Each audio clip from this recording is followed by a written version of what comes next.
Joia, boa noite, pessoal. Tudo bem com vocês? Pessoal que está online aí também, nosso boa noite.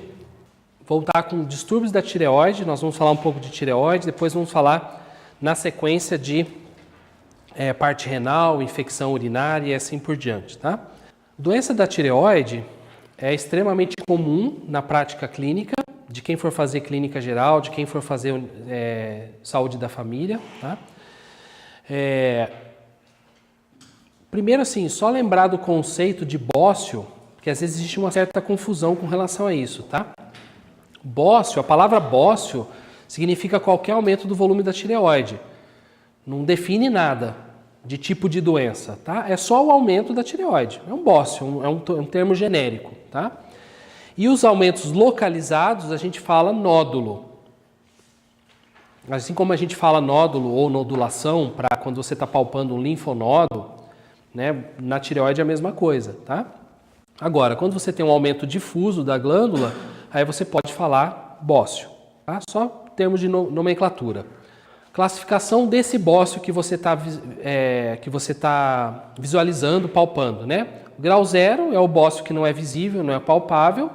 Às vezes ele vai ser um achado de um exame de ultrassonografia.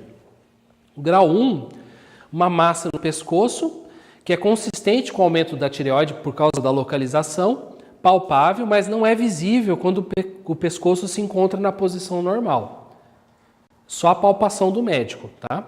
Move-se para cima ou no pescoço quando o sujeito engole. Alterações nodulares podem ocorrer mesmo quando a tireoide não está visivelmente aumentada. Então, assim, é aquele bócio que você só vai sentir se você palpar. Por isso que faz parte do exame físico, palpação da tireoide. Tá? Não dá para você fazer um exame físico adequado sem palpar a tireoide. É super rápido, é simples e você faz diagnóstico, tá? A gente teve um caso, só fazendo um parênteses, a gente teve um caso de um colega clínico que trabalha com a gente no hospital, que ele fez um diagnóstico de câncer de tireoide numa consulta que não tinha nada a ver, um paciente jovem, não tinha nada a ver com queixa de tireoide, não tinha sintomatologia nenhuma, e ele, olhando pela inspeção, suspeitou, palpou e era um câncer de tireoide, tá?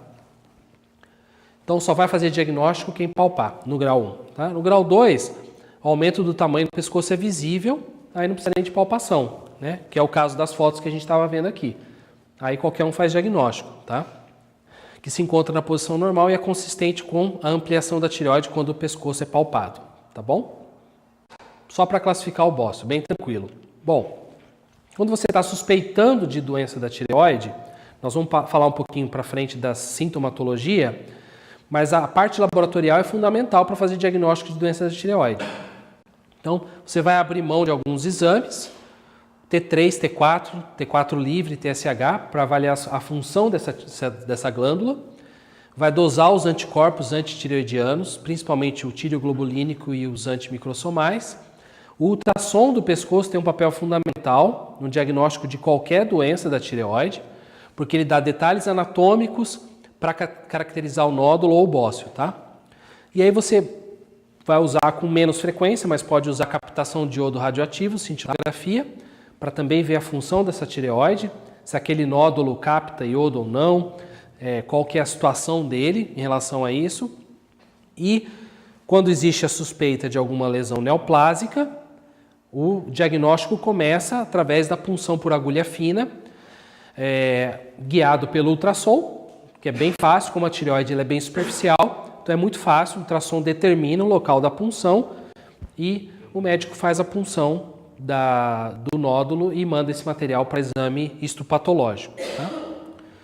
Lógico que o diagnóstico tem os dados clínicos, tem as dosagens, os exames de imagem e as biópsias. E o tratamento medicamentoso a gente vai falar mais para frente um pouquinho. Tá? Bom, vamos falar especificamente de hipertireoidismo e hipotireoidismo. O hipertireoidismo é o conjunto de manifestações clínicas decorrentes da ação sistêmica dos hormônios tireoidianos elevados. T3, T4, né? Basicamente, tá? E o que eles vão... Qual é a causa disso, né? Fatores genéticos, tem alguma relação com o sistema HLA, como a gente viu no diabetes também tem alguma relação. Tem a ver com ingestão excessiva de iodo, principalmente em áreas geográficas com deficiência de iodo, tá? Que é a doença de Jod-Basedow. Infecções virais ou bacterianas, a Yersinia é uma delas, frequentemente antecede o aparecimento da doença de Basedow-Graves, tá? O hipertireoidismo, o conjunto de manifestações clínicas, deixa eu só terminar isso aqui, depois a gente vai falar das manifestações clínicas. Os traumas psicológicos também podem precipitar a doença, lembrando que a gente está falando de um sistema metabólico hormonal que está interligado com outros sistemas, tá? E o TSH, o hormônio de produção do sistema nervoso central, ele que comanda a produção do T3 e do T4 na tireoide, ele vai estar sofrendo influência de outras questões, não só questões orgânicas, mas questões psicológicas também, né?